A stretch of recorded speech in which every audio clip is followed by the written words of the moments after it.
Hello,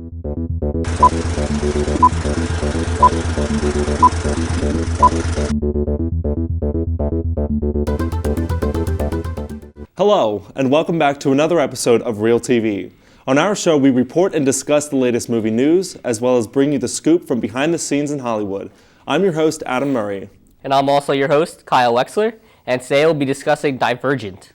As he said, today we will be discussing Divergent. We both saw the movie and we both have read the books. But before we get into our discussion, let's talk about what the movie's actually about.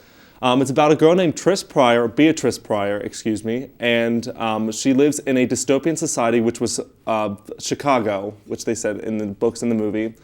And she turned 16, and when you turn 16 in their society, you have to take a test similar to the SATs, I guess, and to decide which faction or group that she belongs into, either amity, erudite, abnegation, and which one am I missing? Candor. Yep, and they all have... And Dauntless, of course, the one that she goes into. Yeah, too many of them.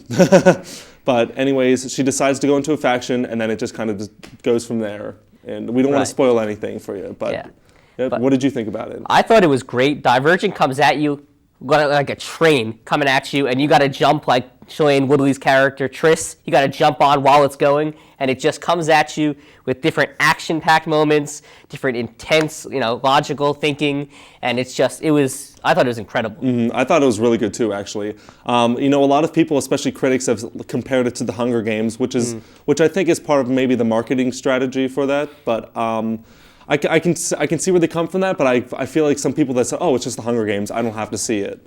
But I think they should see it because it was a good movie. I mean, it's not the best movie that I've ever seen in my life, but it's still I love the books, and I thought it was a good representation of what the books were. You know. Do you agree with that? Yeah, definitely. And it wasn't The Hunger Games. It definitely is not The Hunger Games because it's a dystopian future and it's about a girl. But that's really about where the similarities end because, this has really no drama, but I guess no like teenage girl kind of drama kind of thing where it's like no love triangle, no debating which guy you should be with, no thinking like that where I love The Hunger Games, but it's just some of that is just a little weighed down by that. Yeah, and I think also with that it's a better story. And I think the one thing going into the movie, I thought maybe they would touch a lot more on the romantic part, and which they did. I mean, that's just what they kind of have to with two attractive leads, I guess. Yeah. But I think they focused a lot more on the storyline, which I thought was a great detail that that was added into it, and I think it enhanced the book experience, which I think is hard to come by with reading books and seeing the movies, which I really enjoyed. I know sometimes, like The Hunger Games, I think sometimes they focus on more of the movie part of it, like making it a great movie, and sometimes I think when you do that, you kind of forget how to enjoy watching the movie just as you enjoyed reading the book. And I think Divergent, the movie, did well in making you remember how you read the book and remember the feelings that you had while you were reading the book. And you kind of felt the same way while watching the movie, which to me was awesome. Right, and I feel like Hunger Games is really a more wider appeal to everyone. For instance, I thought it was a better movie in general, and I think the story is better. Yeah. And I think even my grandpa called me, and he said that he came out of Divergent. He said that was the worst movie I've ever seen. So it doesn't transfer, and that was one of the criticisms of it, that it doesn't transfer well through generations. It's tailored for a specific audience that is teens, and that they like it. They don't hold back in everything they do. Like, they don't hold back with violence or with anything like deaths and stuff like that without giving anything away. They really don't hold back. And the book too. What did you like the book? Reading the books? I did like the book. Which one did you read? The Hunger Games too? Yes. Which one did you like better? I liked The Hunger Games better. Okay. See, I like Divergent the books better because in the last Hunger Games, I thought it was kind of disappointing in just like plot line. I think it just kind of wasn't what I was expecting. Right. But on Divergent, I know a lot of people hated the third book, but to me, I personally liked it because the author didn't actually like. She didn't hold any walls up, Right. Nothing like it's. I'm not going to spoil anything, obviously, but I think it's just like you don't expect what's coming, right? And you're just like, whoa, Yeah, and I thought that was hopefully with the movies they make the second and third movies and they make it better because it's definitely has a good basis for, I hated the Twilight movies, but the first one was awful if you ever just watch it. But then if you watch when the production level goes higher, the movies look better. And I hope with Divergent, the movie looks better and becomes better. Right. With that. And what you said before, there's really no comfort. There's no comfort level where you can just say, oh, nothing's going to happen to this person, to that person. Really, nothing's going to do this, and they're going to take you back. Yeah, and you just don't expect it, then you're just like, exactly. And it's like a roller coaster where it's really like you don't have a bar in front of you, and you're like, oh my God, and you just go straight down. And yeah, I think with Divergent, I could see a lot of people not liking it. So I'm not saying don't just because we're saying that it's awesome doesn't mean it's actually the greatest movie ever. But I think we both just enjoyed. No, yeah. Know yourself. Yeah, right? Exactly. Know yourself. If you like a movie where this is there are two leads, and then there's a guy and a girl. They're gonna have a little problem in the middle, but they're gonna get through it. And they're gonna have a happy ending with a little bow tied on it. That's that's what you like to see. Don't go see this type of movie. Yeah, exactly. Because it shocks you in some ways with all these. Yeah, and it's only the first one, and trust me, it gets bigger. It gets bigger from there. What did you think of Shailene Woodley? Shailene Woodley, yes. Shailene, what did you think of her? I thought her performance was excellent. Yeah, I thought it was I really liked it too because I hate to say this, but I did watch Secret Life of the American Teenager when it first came out on ABC Family. I don't know why. I think I just did, but and the acting on that was so bad. And seeing her, because I also saw her in The Descendants with George Clooney, and I thought she was awesome in that. So when I saw that, and then when people say, oh, she was in The Secret Life of the American Teenager, they're like, oh, she's probably not going to be that good.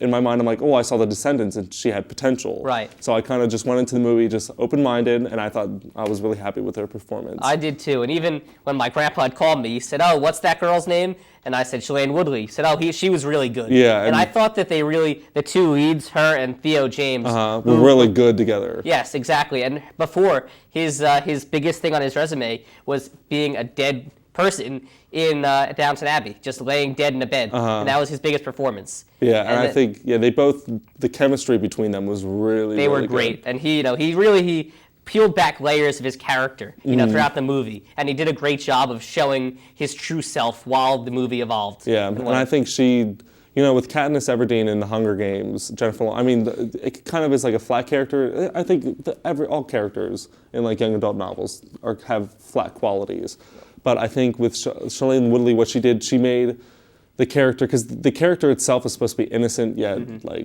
brave at the same time, and I thought she really portrayed that well. And I still love Jennifer Lawrence too, but I think Shailene Woodley did very well. She definitely showed emotion.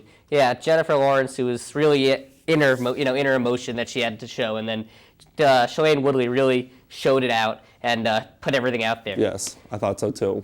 Okay, so you said thumbs up for you? Thumbs up. Thumbs up for me too. Thumbs up. All right, that's it with us. Stay tuned for more from Reeltv, and we will see you later. Welcome back. I'm Kaan and And I'm Sofia Weston. Noah and Sabotage are going into theaters this week. In Darren Aronofsky's next film, Noah, played by Russell Crowe, is chosen by God to undertake a momentous mission of rescue before an apocalyptic flood destroys the world. In Sabotage, members of an elite DEA task force find themselves being taken down one by one after they rob a drug cartel safe house. This film stars Arnold Schwarzenegger and Sam Worthington and is directed by David Ayer, who directed End of Watch. Newcomer Levi Miller has been cast as the young Peter Pan in Warner Bros. Original tale Pan. Joe Wright, who directed Atonement and Pride and Prejudice, is directing from a script by Jason Fuchs. Hugh Jackman is playing Blackbeard, and Garrett Hedlund will take on the role of Hook in the film. Rooney Mara was recently cast as Tiger Lily. The film, slated for release on July 17, 2015, follows the young orphan boy from London as he's spirited away to the magical Neverland. There he faces off against Blackbeard, the story's main villain. The Warner Bros. Film is aiming to reinvent the traditional story by using an international cast by presenting the characters in a new way. Brad Bird, who directed and wrote the original 2004 film, is now writing The Incredibles 2. Bird had previously been hesitant to continue the story of Mr. Incredible and his superhero family. According to Slash Film, he said at 2007 WonderCon, quote, "Pixar does not look at sequels at a financial plan. We feel we have a relationship with the audience and that they believe in each movie we put out. We believe completely in every movie we put out. If I can come up with a story that is as good or better than the first film, then I'd love to return to that world, but it would have to be a story first," unquote. Disney is also developing Cars 3 in 2015. Pixar will release 2 movies in 1 year for the first time ever. Kids and parents will get to see both Inside Out, a movie set inside a human brain, and Good Dinosaur, a movie about a dinosaur who befriends a young boy. The release date for Incredibles 2 has not been announced. Sofia Coppola is likely headed under the sea to direct an upcoming live-action adaptation of The Little Mermaid, Deadline reports. Coppola is reportedly still negotiating a deal with Universal Pictures and working title, but with the studios hoping to move things along quickly, it looks as if the deal will go through. This marks a notable departure from the more adult themes of her previous work. Entertainment website Deadline claims, but if she sticks to the plot of Hans Christian Andersen's fairy tale, it will be more adult than ever. Edward Scissorhands, Caroline Thompson has now been brought on board to write the Deadline, reporting that the intention is to move quickly on the project. Ladies and gentlemen, step up to the American Horror Story Carnival. After months of speculation, American Horror Story writer Douglas Petrie, sort of accidentally, spilled the beans in a Nerdist podcast. When a fellow podcast guest said she heard the new season was set at a carnival, Petrie confirmed. Yes, Petrie said when he asked if it was set at a carnival. It doesn't have a title, but that's the idea. Very roughly, that's the idea. We know Jessica Lange and Sarah Paulson are involved in the new season, but that's about it. Series co-creator Ryan Murphy previously teased to The Hollywood Reporter that Lange has always wanted to play a Marlene Dietrich figure, and now she gets to. NBC has announced it is renewing dramas Chicago Fire, Chicago PD, and Grimm for the 2014-2015 season. The network previously picked up The Blacklist in Season 2, Parks and Recreation in Season 7, The Voice in Season 7, Celebrity Apprentice in Season 14, and The Biggest Loser in Season 16. NBC is winning this season in adults 18 to 49 and ranked number 1 for the first time in 10 years, this late in the season. The network is up 20% versus 1 year ago, with its highest rating 25 weeks into the season in 6 years. Andy Serkis, the actor best known for playing the CG-created character Gollum in the Lord of the Rings movies, has come on board to direct Warner Brothers' live-action take on The Jungle Book. It is unclear if he will take a part in the movie at this stage. The movie puts Warner Brothers back in the Jungle Book race, as Disney has also live-action Jungle Book project, which is already in the casting stage. Idris Elba is on board to voice the man-eating tiger Shere Khan in a version to be directed by Jon Favreau, who previously directed Elf and Iron Man. And that's it. That is all we have today for Reeltv News. I'm Sophia Weston. And I'm Carmen Javliagi. Hello, and welcome back to Reeltv. My name is Connor Smith. And I'm Ryan Mills. And both of us saw Muppets Most Wanted on Thursday, so we're going to be discussing that a little bit. This one picks up right where the first one left off. So they save their theater. Mm-hmm. Everything's well and good. Walter's part of the Muppets. Yeah. And this one immediately takes off with Ricky Gervais's character, who is named... His name's like Badgie, but it's Bad Guy, secretly. Yeah, it's Dominic Bad Guy. Dominic Bad Guy. And he convinces the Muppets to go on a world tour with him. And secretly, he is working with this evil frog named Constantine, who's the world's greatest criminal. And together, they're trying to steal the crown jewel. And or the king's crown, whatever crown that is. It's the crown jewels. Is that the crown jewel? Crown jewels, yeah, from England. The crown jewels. So that's the story. What did you think of it? I thought it was okay. I wasn't like a huge fan of it, but my favorite was definitely Tina Fey. I mean, I think she did a lot for me. Muppets, maybe not so much, but I think like her accent was really well done. Yeah. I thought like she put like what I think was a lot of hard work into it, but she was definitely my favorite for that. What do you think about it? Like, just what you said right there was that, like, the Muppets didn't do it for you, but Tina Fey did. Like, I feel like, not a problem with your opinion, but that's a problem with the movie. If, like, the funniest part of the movie isn't the Muppets and the celebrity stars have more, like, you know what I mean? Yeah, I don't know. My biggest problem with it is that, like, I don't know, like, I kind of have this connection to the Muppets because it was, like, my grandma's favorite thing. Like, we would always watch the movies with her, and I've seen all of them a bunch of times. And Right. The last one was so passionate. Like, the last one, it was Jason Segel's sort of passion project, and he spent years making it, and it finally came together. And the thing I love about the 2011 Muppets is that it's both a respectful homage to the old Muppets, to the 70s and 80s movies, and the Muppet Show, but it also introduced like Muppets to the new generation. And it had a great story, too, and I thought Jason Segel and Amy Adams were great. I thought Walter was a little annoying, but, I mean, he was fine. I mean, and I just loved seeing... New. I loved seeing, like, Kermit and Fozzie and all of them, Miss Piggy together again. But this one just... I love Animal. My problem with this one is that it lacked that passion. It lacked... I don't know, like during the Rainbow Connection scene in the 2011 Muppets, I felt so invested. I felt so emotional watching it. And this one really never reached an emotional height. I mean, I think it had some funny parts, like... Yeah. But I just think chuckles, it but felt nothing... very, like, slapdash. It felt very, like, all over the place in terms of the story, which is, like, obviously... they travel the world, and of course it's going to be them traveling the world, so that's understandable. But it's just sort of, I just thought it was very sporadic. Like and it didn't really come together for me as well as I felt like it should have. Well, they had to like move with what they're like putting on, like stealing next. So yeah, exactly. So they had to like play like in this country and in that country. So that's how they like moved it like around to like Ireland or. Not Ireland. They went to England. Yeah, England and, well... They went to Paris, right? Yeah. So, I feel like the actors, like the live action actors, I guess that's a weird way to put it, sort of. But some of them were funny. They had some funny cameos in there. Celine Dion is in it. Oh, God. My favorite singer in the whole world, Dion. Celine Dion, is in Muppets Most Wanted, so that's enough reason to see it. Maybe for some. For me. And yeah, for you, mainly. But I didn't think Ricky Gervais was that funny, though. See, that's my problem with it. Like, I thought Tina Fey was fine. I like Tina Fey. Love Tina Fey. I liked her... The songs, really quickly, the songs were okay. I liked the opening songs. I really liked the "We're Back Together" song. I liked the prison song. Yeah. And then I liked "Something So Right," which is the love song, which was cute. But what I was saying right before that is I just didn't think that any of the actors. I didn't think Ricky Gervais was very funny in it. I didn't really like his part. I didn't really like his character. I didn't really like Ty Burrell's character. I'm a huge Modern Family fan, and he felt like he was doing this Inspector Clouseau thing, and it just didn't work for me.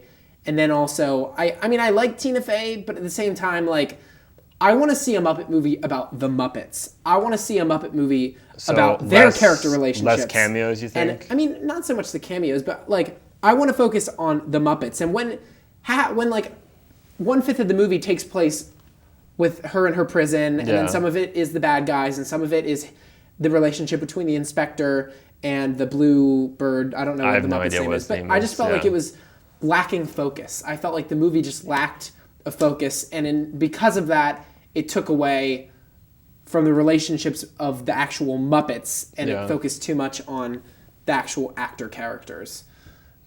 Needs more focus. And that's what I felt like the 2011 one was so focused, and it was so plot-driven, and the Muppets weren't, I don't know, but... Maybe you should work on the next one.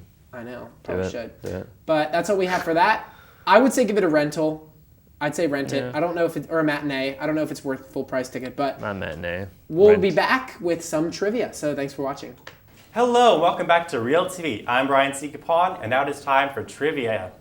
Now, this week in movie and TV news, we got a lot of things coming up to expect. I'm so excited Sure, it won't be out for a few months or even a year or two, but the internet and film people are talking about the storm with grins on their faces. Well, in honor of these expectant grins of merriment and intrigue, this week's trivia is all about films that make us smile. The questions range from films' lovable characters to the ones we love to loathe. Now, let's meet our contestants. Hi, this is my first time doing trivia, so I'm like peeing a little bit in anticipation. Say name. Oh, my name is Connor Smith, and a movie I'm looking forward to is Noah. I'm very excited for Noah. My name is Rachel, and I'm looking forward to seeing Divergent this weekend. Hi, my name is Kyle, and I'm looking forward to seeing Captain America in a couple of weeks. All right. Well, are you guys ready to play? Heck yeah. Yeah, All right. Everything's multiple choice. So ring your buzzer, or Kyle, in your case, bang the table. table. Whatever you think you have the answer. Our first question is about the Muppets, who just brought out another movie last Friday. One of the most iconic Muppets of all time is Miss Piggy, who obviously will steal the show. Well, the puppeteer who brought her to life starting in 1976 until an early 2000, Frank Oz, also is famous for voicing which other lovable character? Is it A, Elmo from Sesame Street, B, Animal from the Muppets, C, Big Bird from Sesame Street, or D, Gonzo the Great from the Muppets? Connor. I'm going to have to guess. I know it between two, but I'm going to have to guess Animal. All right, what about you two? I'm going for Gonzo. Go for Big Bird. All I right. love Gonzo. Connor, you are correct. Yeah. Yep. Beginner's Tone luck. it down, Connor. This is my first time got doing three more trivia. questions to go Beginner's through. luck. Yep, Frank Oz down. voiced both Animal and Miss Piggy, so they have the same. So they're the same voice. I didn't Wow. know that. Yep. I just like Gonzo. The next concept for American Horror Story was announced to be a carnival, so clowns are obviously involved. However, like its colorful characters, AHS also is famous for its character deaths. Among these choices, choose the correct matching of the character and how they died. I don't watch the show. Maura the maid from season 1, who got stabbed in the eye after caught in an affair. B, Adelaide the girl next door from season 1, who was run over by a car on Halloween. C, Spalding the butler from season 3, autoerotic asphyxiation in a dress. Or D, Lana Winters the journalist in season 2, electrocution therapy mishap during a storm. Connor. I think it's two. Adelaide? The girl next door, because she was run over. I think that's true. I don't know the character names, but... All right, what about you two? Was it the I maid getting stabbed in the eye? Girl next door getting run over? The butler getting choked to death? Or the journalist getting electrocuted? don't watch the show, but I'm guessing the maid getting stabbed in the eye. That's my guess. What about you? I'm gonna go with the maid also. Seems about right. All right, Connor is correct. Again, wow. Adelaide, the Go girl next Connor. door in season 1, got run over on Halloween. Do you even watch this show? Yeah, I watched it. Oh, Oh, okay. Okay, so you guys Okay. are at a disadvantage. But don't worry, we have Yeah. 2 more questions to go through. okay. Now let's I'm go gonna back guess to this something one. more lighthearted. Disney has announced it will be bringing the niche fairy tale musical Into the Woods to the silver screen. In this story, we will journey through the world of fairy tales played by our favorite actors such as Meryl Streep or Chris Pine. Also Anna Kendrick and a lot of other famous people. Anna Kendrick's in it? Yes, but who will guide us on this journey into the woods of our dreams and nightmares? Is it A, a party of adventurous children, B, the shoemaker and the elves storming fairy tale fashion, C, a baker and his wife collecting trinkets, or C, the evil stepsisters trying to find happy endings? Connor. A baker and his wife. All right, Rachel. I'll guess the shoemaker and the elves. All right, Connor. I'll Kyle, what do you say? You I'll go with the definitely know. baker because Connor's You been right definitely so know. far. Yeah, maybe I should have done that. Kyle and Connor are correct. Man. Try to be an individual. My brain's really small, but sometimes my brain's tried to filled be with an nothing individual here. but This pop is what culture, happens. random pop culture. That's nothing. That's all that's inside my brain. Yep. Well, the baker and his wife collect trinkets from famous fairy tales so they can break a curse so they can have a baby. That's the reason they go off on their journey. Well, do we have time for the final Kinky. question? I see. Great. Kinky. Well, now let's talk about the next film to take the we have another question? Now, this next film is going to take the attention of tweens and book readers by storm. Divergent. In this film and the novel, society is separated into 5 distinct factions.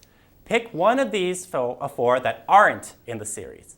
Is A, erudite for the intelligent, B, candor for the honest, C, rapture for the creative, or D, abnegation for the selfless? Kyle, C, rapture for the creative. what do you two say? I'm definitely gonna go with that one Kyle because knows I've what he's never read talking it. about, so do you wanna go with we're that? just gonna copy Kyle. That's all copy. Okay. Kyle. Well, you're all correct then. Yeah. I Thanks, made Kyle. up rapture. Anytime. I knew Yep, that. and everything That's else creative. is correct. I can't pronounce the job. other So one, you should so be in I rapture. figured. Erudite, yeah, that's a hard Yeah, one. I don't know. All right, No. so the winner of this game is Connor. Yay! But at least then next is Kyle, with 2 points, and Rachel. Sorry, but at least you got 1 point. That was all by Kyle. cheating. All Kyle. That was all she Kyle. wanted. I copied off his paper. Well, that's all the time we have this week on Reeltv. Thank you very much for watching and coming back every week. Thanks for watching. Tune in next week for the latest movie and television news and more trivia. We'll see you later.